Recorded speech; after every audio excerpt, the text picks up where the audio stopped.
Olá, meus irmãos e irmãs. Mais uma vez estamos aqui com imensa alegria e gratidão pela oportunidade de estarmos juntos em mais um encontro virtual da nossa querida Fake Online. É sempre um momento muito especial para nós, dividir com vocês ideias e reflexões, mas, sobretudo, dividir felicidade. Pois o objetivo do Mestre Jesus, ao nos brindar com seu Evangelho, suas boas novas, boas notícias, foi nos ensinar a verdadeira felicidade. Antes, porém, e como de costume no início dos trabalhos da Fake, realizamos uma prece, a qual convido a todos, onde quer que estejam, a me acompanhar nessa prece inicial. Peço que, se puderem, fechem seus olhos, elevem seu pensamento ao Mestre e amigo de todas as horas, Jesus, e ao plano espiritual superior, e, é claro, ao nosso Pai de infinita justiça e misericórdia.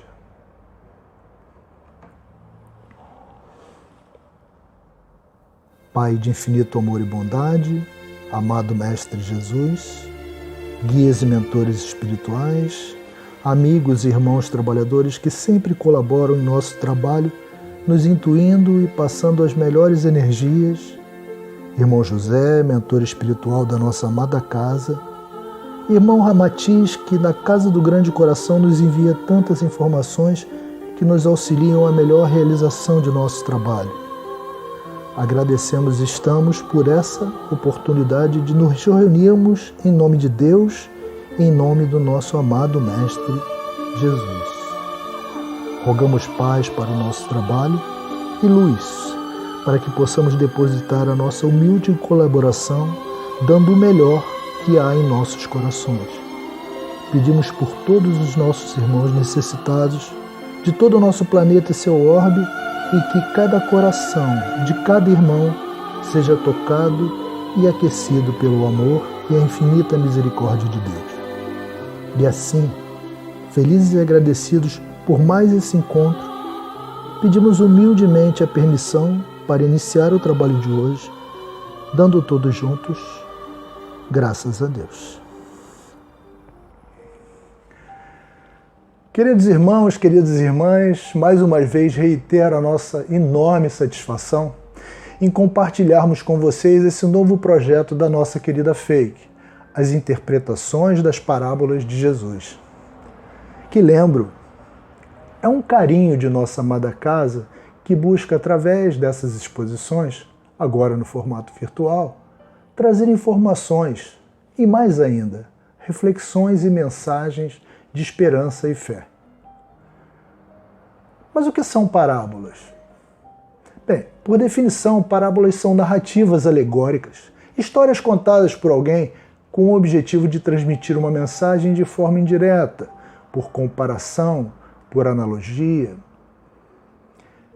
Quando nos expressamos através de uma parábola, vamos contando uma história, comparando acontecimentos diferentes, mas pela maneira que contamos, vamos associando a outra história, fazendo um paralelo.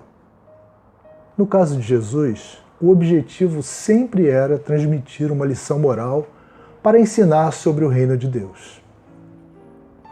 No livro O Consolador, Emmanuel, de forma bela e poética, descreve as parábolas de Jesus como sementes que um dia desabrocharão em árvores de misericórdia e sabedoria para a humanidade. E, parafraseando Haroldo Dutra, as parábolas de Jesus são sementes que, ao tocar os corações humanos, são capazes de transformar sentimentos. Olha que coisa linda! Transformar arrogância em simplicidade, vaidade em humildade, impaciência em tolerância, ódio em amor. Já imaginaram? Se refletirmos sobre isso, perceberemos que é possível contar o número de sementes de um fruto. Um melão, por exemplo. Se nós vamos ter algum trabalho, se nós abrirmos a fruta, cortar, tirar todas as sementes, mas nós vamos conseguir contá-las. Mas jamais conseguiremos contar quantos frutos darão cada semente. Imagine então uma só semente do bem plantada em cada coração humano. A quantidade de bons frutos que será possível alcançar. Conforme comentamos, as parábolas de Jesus são interpretadas por diversos expositores. Aqui da fake, diversos fora da fake também. E terão sempre interpretações diferentes. E a razão disso é a nossa individualidade. Somos espíritos únicos, temos sentimentos e percepções diferentes, olhares distintos. E por essa razão, cada interpretação será sempre mais uma semente somada, o que resultará o belo propósito do amor. Imaginem se conseguirmos passar em cada interpretação uma mensagem especial para apenas uma pessoa. Será uma semente de amor plantada, que sem dúvida florescerá. Para alguns, essa história de hoje será apenas mais uma história, mas para outros pode ser exatamente aquilo que se está precisando ouvir nesse momento. E a parábola de hoje é a parábola das bodas. E ela trata de uma narrativa de Jesus quando foi arguido pelos príncipes dos sacerdotes e pelos fariseus no templo de Jerusalém. E esta parábola está em Mateus, capítulo 22, versículo 2 a 14. E diz o seguinte: O reino dos céus se assemelha ao homem, rei, que preparou as bodas de seu filho e enviou seus servos a chamar os convidados para as bodas, mas não quiseram vir.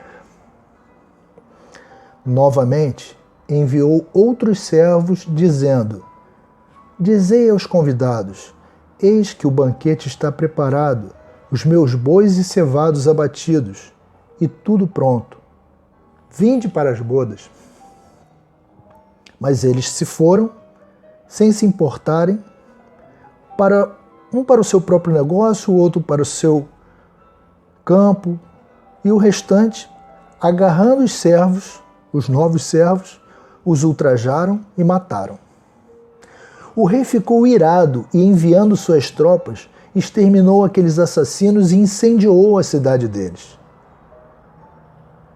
Então diz aos servos: As bodas estão prontas, mas os convidados não eram dignos.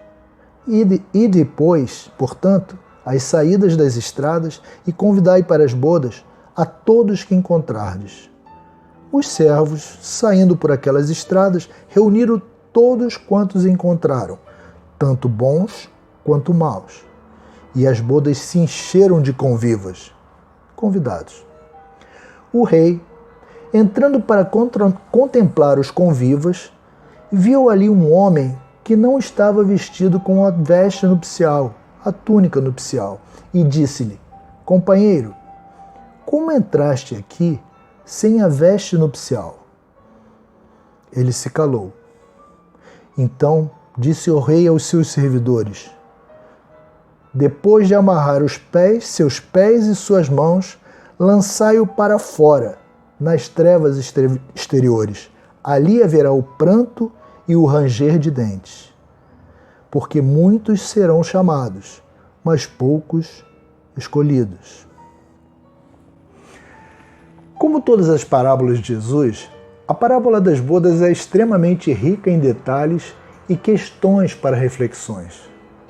Então essa é uma viagem a qual convido vocês a fazermos juntos.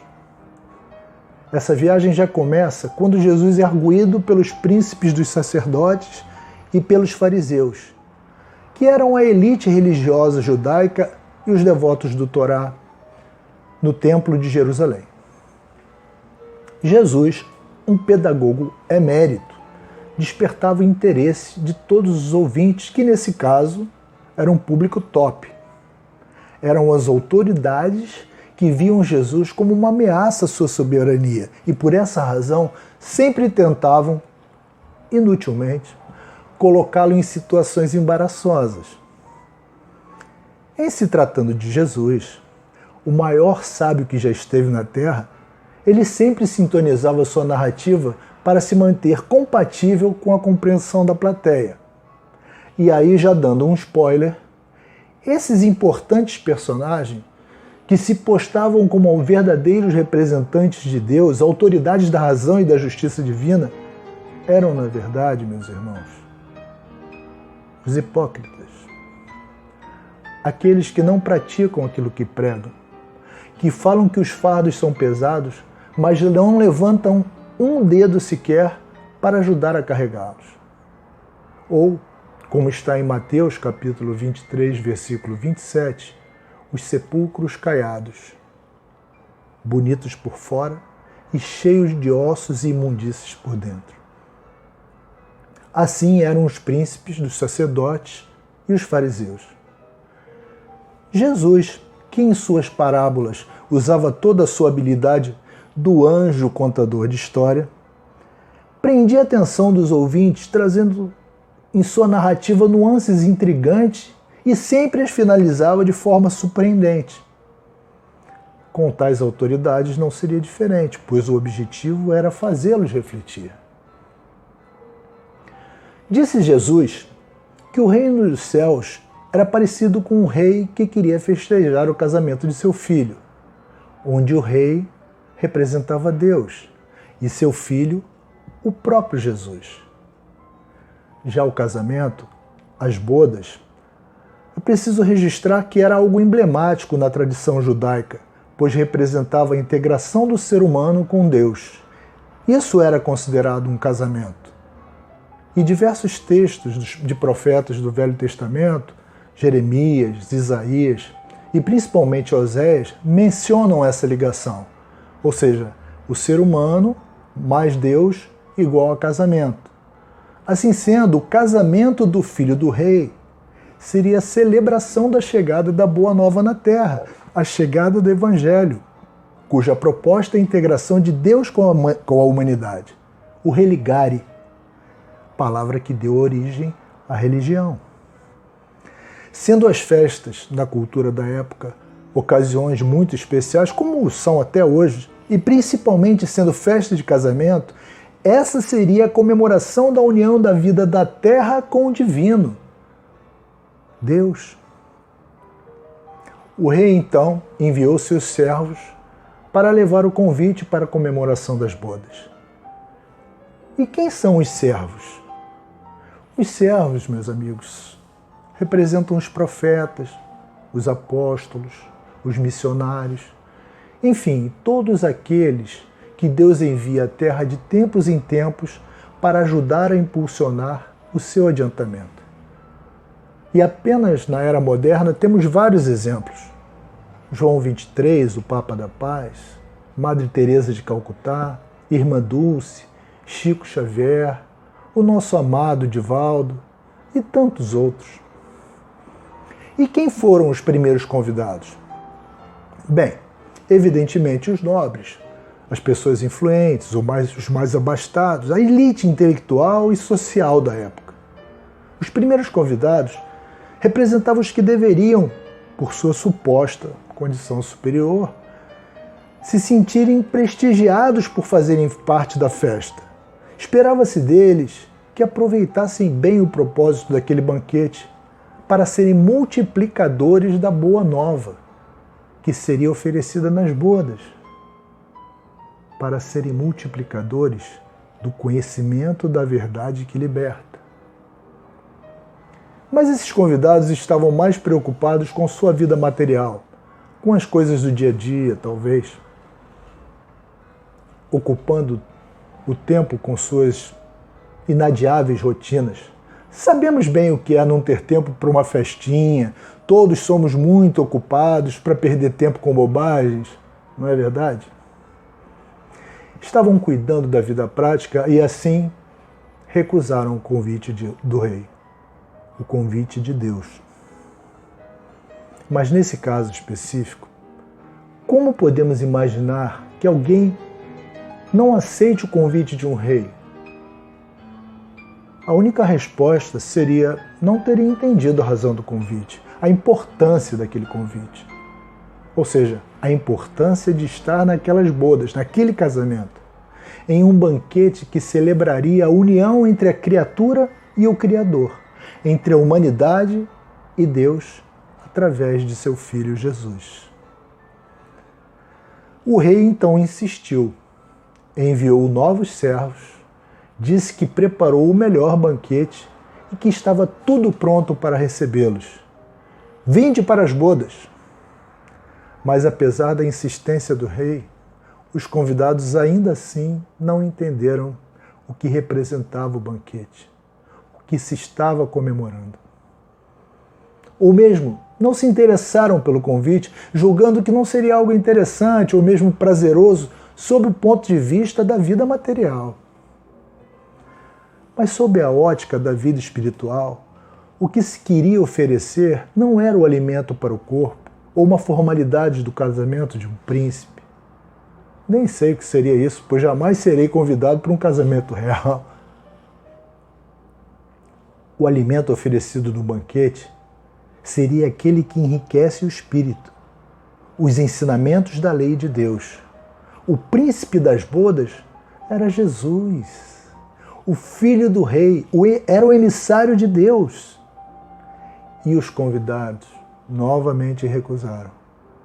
Mais que isso, dessa vez, além de recusarem, ultrajaram e mataram os novos servos, os emissários enviados pelo rei. Quer dizer, realmente não deram importância àquele convite. E isso nos faz refletir. Não será esse tipo de atitude que toma um materialista, ou seja, colocando o material à frente do espiritual? Quantas vezes matamos sentimentos verdadeiros, deixando de valorizar pequenas atitudes que são tão importantes? Quantos convites ao amor, à fraternidade, à prática do bem, quantas vezes ultrajamos pessoas com nossa indiferença, quando deveríamos, na verdade, dar a mão, abraçar, acolher, ou simplesmente ouvir. Quantos sentimentos matamos por descaso? Quando Jesus descreve a atitude do rei, que agiu com firmeza e rigor, enviando suas tropas contra os convidados materialistas que ignoraram o convite, e alguns ainda ultrajaram e mataram seus emissários, temos outra reflexão. Quantos convites recebemos de Deus? Oportunidades para trabalharmos nossas virtudes. E aí, recusamos, somos exterminados e temos nossas cidades incendiadas. Qual é a importância que estamos dando aos mais necessitados? Ou como diz a nossa amada irmã Cristina, aos anônimos? O quanto estamos cuidando do próximo? Quanto tempo dedicamos às nossas famílias? Quanto cuidamos de nós mesmos? A exemplo, vivemos uma pandemia sem precedentes. E quantos se escondem atrás de redes sociais, criticando a tudo e a todos, mostrando inúmeras soluções teóricas, mas que são incapazes de se levantarem de suas confortáveis poltronas para levar 1 quilo de alimento a uma família carente ou um prato de comida a um faminto. Meus irmãos, podemos até ignorar os verdadeiros valores da vida do espírito imortal, mas não ficaremos impunes se agirmos com descaso e falta de responsabilidade. E quando ignoramos que precisamos aceitar os convites de Deus, que nos são feitos diariamente, oportunizando a prática do bem, ao negarmos as advertências de Jesus que não devemos viver do que parecemos ser, mas sim do que verdadeiramente somos, de verdade, sem indolência, adotando tal comportamento, seremos exterminados e teremos nossas cidades incendiadas. Não pelo Rei, Deus Pai, que é puro amor e misericórdia, mas por nós mesmos, vivendo do supérfluo que nos sabota e nos corrói dia após dia. Quando o rei, Deus, enfim declara que a festa das bodas está preparada, que os primeiros convidados não eram dignos e ordena que convidem a todos que encontrassem, claramente demonstra a sua infinita justiça. É a declaração de que o reino dos céus é para todos. Afinal, todos somos filhos de Deus. Filhos do Deus justo e de infinita misericórdia, que não privilegia e nem deprecia ninguém, nenhum de seus filhos. O convite para todos significa que não existe posição social, raça, diversidade ideológica, religião, nada que nos diferencie como filhos de Deus, incluindo aqueles que não acreditam em Deus, o que respeitamos, pois mesmo não acreditando, ainda assim são filhos de Deus. Todos somos filhos de Deus. Fomos criados por Ele simples e ignorantes. Livro dos Espíritos, questão 115. E vamos evoluindo ao longo das muitas reencarnações. Deus nos dará tantas oportunidades quantas forem necessárias à nossa evolução. E apesar disso ser bastante recompensante, reconfortante, precisamos fazer a nossa parte. Essa é a prova irrefutável de que todos somos convidados do Rei, de Deus. O Pai não nos excluiria do banquete uma vez que somos sua própria centelha. Isso não faz sentido. O mal ainda prevalece no nosso planeta, por ser um planeta de provas e expiações. Porém, caminha para ser promovido a regeneração. E na medida em que aceitamos o convite para as bodas, caminharemos juntos nessa promoção. Mas essa caminhada, meus irmãos, é só nossa. Ninguém a fará por nós. E é olhando para dentro de nós mesmos, com quem precisamos ser mais sinceros e honestos, que entenderemos o nosso momento. E com uma pergunta muito simples: o que estou fazendo para me tornar melhor? A resposta certamente ecoará em nosso coração e em nossa mente e virá. Quando vier, é suor, persistência e disciplina. Quando Chico Xavier perguntou a Emmanuel o que fazer para fazer bem o seu trabalho, Emmanuel listou 3 coisas. Primeiro, disciplina. Segundo, disciplina. E terceiro, disciplina. Meus irmãos, nós sabemos que ninguém muda ninguém. Mas nem é preciso. Afinal, se cada um se dedicar a mudar o que está errado em si mesmo, todo o planeta mudará para melhor. Ouvindo as palavras de Jesus, amai ao próximo como a ti mesmo. Nos melhorando, daremos o melhor de nós ao próximo e, reciprocamente, isso se multiplicará numa gigantesca corrente do bem. Para que isso aconteça, precisamos estar atentos às leis de Deus, buscando em nossa consciência a diferença entre o certo e o errado. A exemplo, quando o rei entra na sala do banquete e observa os convidados à mesa, e Deus observa tudo, ele percebe que um homem não está trajando a veste nupcial, a túnica nupcial. E perguntando o motivo, o homem se cala. E nesse ponto temos que abrir parênteses, pois é claro que o rei não se referia à roupa dos convidados. Uma vez que todos foram convidados indistintamente, não havia um traje específico para o banquete. A veste nupcial representa o perispírito, que, de forma resumida, é um envoltório semimaterial que une o corpo físico ao nosso espírito. Eu vi um exemplo muito interessante que está na TV Mundial do Espiritismo, procurem no YouTube, que descreve de forma bem sucinta que somos formados por 3 partes: corpo, alma, que é o espírito encarnado, e perispírito. Essa é uma explicação bem simples, porque isso é bem mais complexo, esse tema. Então, o exemplo utiliza uma fruta, um abacate, onde a semente seria o espírito, o ser inteligente que comanda o corpo através do perispírito.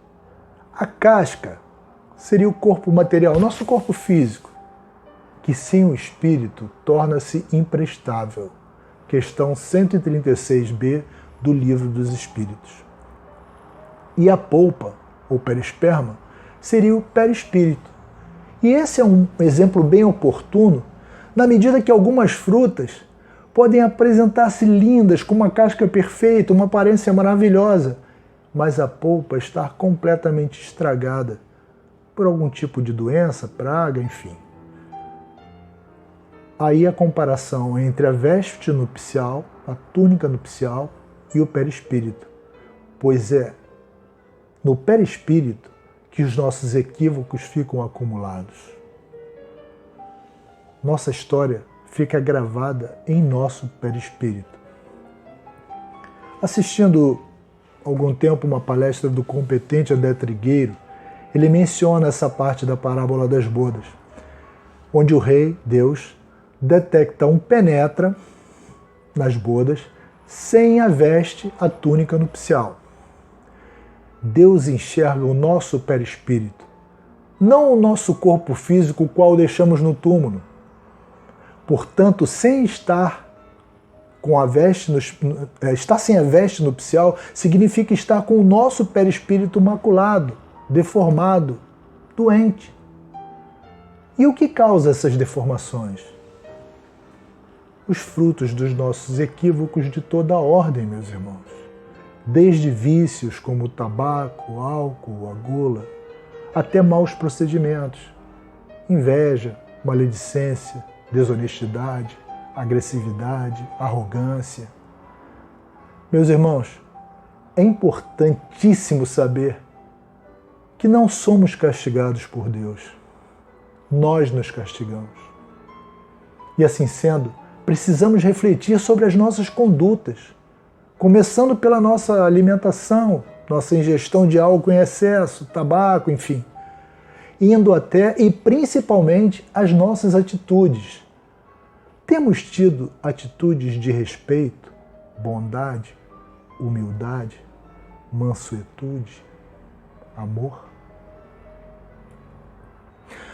Observem que a nossa responsabilidade sobre os nossos atos que define a conformidade de nosso perispírito, nossa veste nupcial, nossa túnica nupcial. Como é o nosso olhar para o próximo? Como é o nosso olhar para dentro de nós? Precisamos nos cuidar, precisamos nos amar. Só assim poderemos dar amor. Esse é o caminho para cuidarmos do nosso perispírito, eliminando, reduzindo as suas deformidades. O caminho para usarmos a veste nupcial. Observem que num momento tão difícil para todo o planeta, percebam a enorme oportunidade que estamos tendo para a prática do amor e da caridade. Sempre há tempo para agirmos a nosso favor. E o quanto antes o fizermos, melhor será o estado do nosso perispírito. Maiores, portanto, serão as chances de participarmos do banquete das bodas.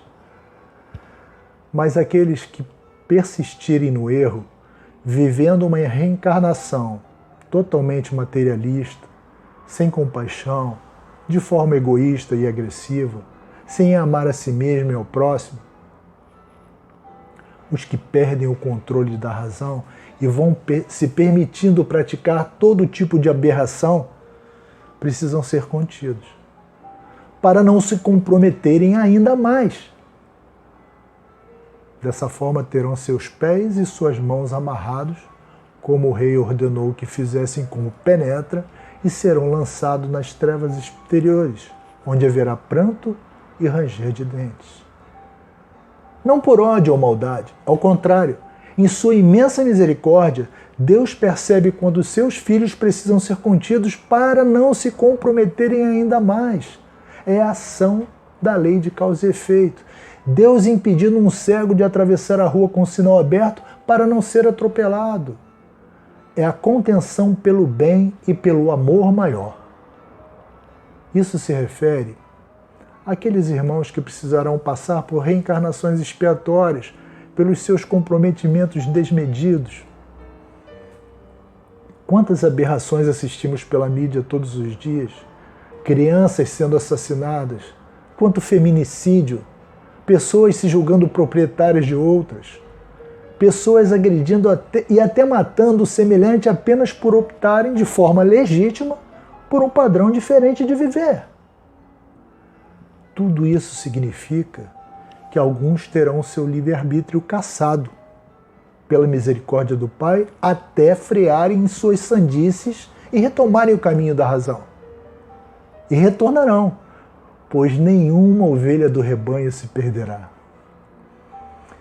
Pouco antes da pandemia, eu assisti uma cena muito triste realmente. Vi uma pessoa que não conseguia ficar de pé. Ela se movia em 4 apoios, andando com as mãos e os pés apoiados no chão. Ela ficava num sinal, esmolando quando os carros paravam. Ele era um rapaz, ele conseguia apenas fazer esse movimento, levantar a mão e olhar um pouco para cima, nem tanto para cima, porque ele realmente tinha os movimentos muito comprometidos. Então eu pensei, o que pode ter feito um ser humano passar por tão difícil expiação? Mas são esses exemplos do cotidiano que explicam os pés e mãos amarrados, lançados para fora nas trevas exteriores. Esse é o significado do pranto e ranger de dentes. Quando Jesus afirma que muitos serão chamados e poucos serão escolhidos, na verdade todos seremos chamados. E se não formos escolhidos, será pelas nossas condutas ainda muito equivocadas. Mas fica uma reflexão.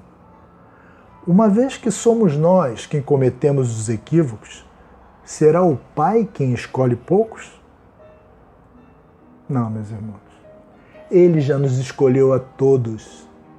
Nós quem escolhemos, através de nossas atitudes, o momento para seguirmos de volta aos braços do Pai. O tempo de cada um, pois cada um tem seu tempo, trará o entendimento da necessidade de mudança de atitudes. Atitudes, esforço, bondade, amor ao próximo, caridade. Atitudes, não mentir para si mesmo nem para os outros. Atitudes, não enganar, não prevaricar, não tomar atalhos insólitos para se beneficiar de coisas materiais ou ter mais poder. Atitudes, postura ética e justa. Atitudes, comprometimento com o trabalho, seja material, social ou espiritual. Atitudes, proteger a natureza e os animais, pois são da obra do Pai.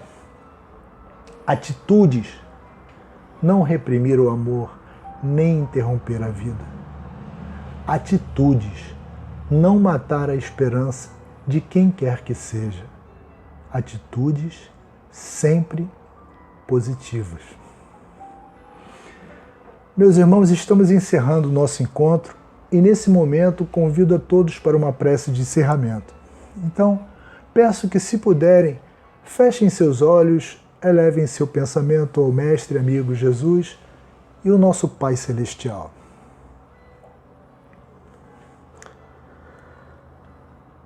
Pai de infinito amor e bondade, amado Mestre Jesus, guias e mentores espirituais, amigos, irmãos trabalhadores, irmão José, mentor espiritual de nossa amada casa, irmão Ramatiz, que da Casa do Grande Coração nos auxilia com as melhores informações, as melhores inspirações para o melhor proceder de nosso trabalho.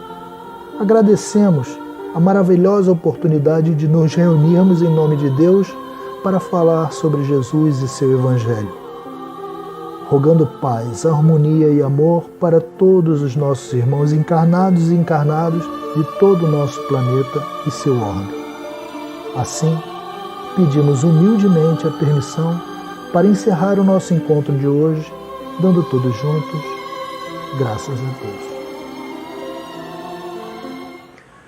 Meus irmãos, agradeço a oportunidade de estarmos novamente juntos e para quem pensou que ficaríamos sem poesia, vai um pequeno trecho de um poema do nosso genial Oswaldo Montenegro, que diz o seguinte: se um dia você me vir cuidando de alguém, é para que esse alguém não te machuque.